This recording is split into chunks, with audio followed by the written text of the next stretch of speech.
Long ago, a boy named Tuariki was out on his canoe fishing. He caught a shark and brought it home with him as a pet. He named the shark Tutae-Poroporo and kept him in a river near to his home, where he visited him daily with food. As time passed, the appearance of the shark began to change. Its skin hardened, scaled, and turned to black. It grew wings, a lizard-like tail, and legs with sharp claws on the end. Its size increased massively. Eventually, its transformation was complete, and Tuariki realized that Tutae-Poroporo was not a shark at all, but a mythical water dragon known as a Taniwha. One day, the village came under attack by a group of cannibalistic rival warriors. In the onslaught, Tuariki was killed, and his body was taken away.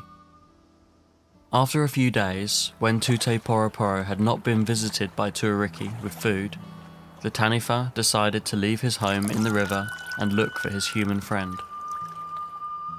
He searched everywhere, but could not find him. He knew that Tuariki had been killed, and so set off to find those responsible.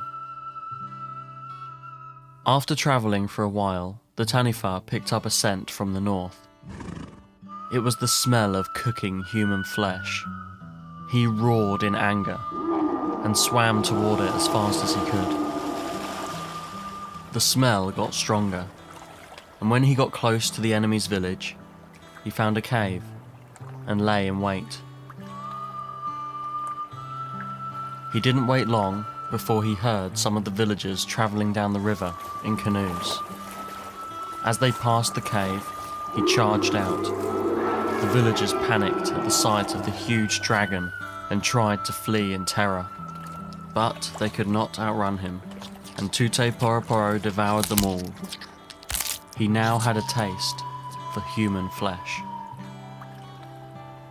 The Taniwha continued to live in the cave, waiting for passers-by to feast on. After some time, when so many from the village had not returned, a search party set out to investigate. The Taniwha heard the canoes approaching, and, as usual, burst out of the cave as they passed. There were far more canoes this time though, and as he ate those at the front, the other villagers got to the riverbank and fled. Those that escaped warned all of the nearby tribes not to use the river, as it now belonged to a fearsome Taniwha. Members of the various tribes gathered to discuss what to do about the beast, but they were all too afraid to confront it. One of the chiefs, an old man named Tama, spoke up. There is a man brave enough. His name is Ao-Kehu. He has triumphed over many monsters. I will go to him and ask for assistance. So, Tama travelled to Ao-Kehu's village and approached him. I have heard that you are the slayer of monsters.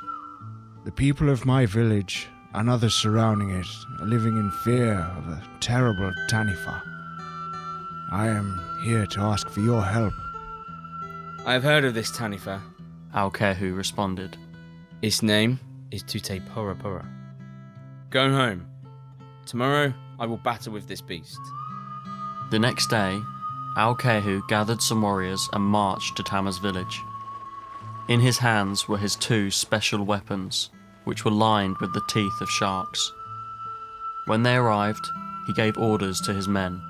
I need you to gather wood and craft a box big enough for me to lay inside.